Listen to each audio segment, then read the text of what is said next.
Pemirsa, warga Palembang diresahkan dengan adanya kejadian kemalingan Kuningan Meteran Banyu. Jeru semalam, pelaku menyasar setidaknya 7 rumah sekaligus di kawasan Sako. Aksi pelaku terekam kamera CCTV.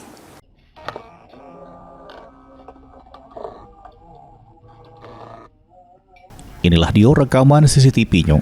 Terselik pelaku menyantroni rumah warga kemudian menggasak Kuningan Meteran Banyu. Aksi tersebut marak terjadi selama beberapa minggu terakhir sehingga warga Sako Palembang rasa resah dengan aksi pelaku.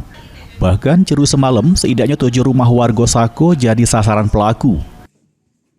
Salah seorang korban mengungkapkan, pelaku datang dari arah depan gang, kemudian masuk ke pekarangan rumah warga.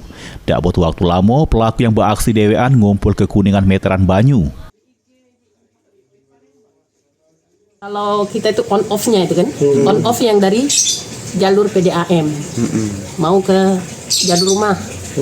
Nah, bentuknya itu kuningan kecil gitu, itu dicopot.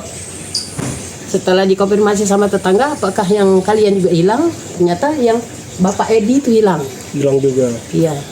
Terus beberapa rumah hilang. Ternyata setelah dikonfirmasi ada sekitar 7 rumah itu yang mereka cek kan. Yang nggak cek ya tidak tahu. Sejumlah rekaman CCTV di lokasi lain juga merekam aksi pelaku. Warga berharap polisi bergerak menangkap pelaku karena akibat kejahatan pelaku, aliran banyu warga bisa terganggu. Mulyadi, PAL TV.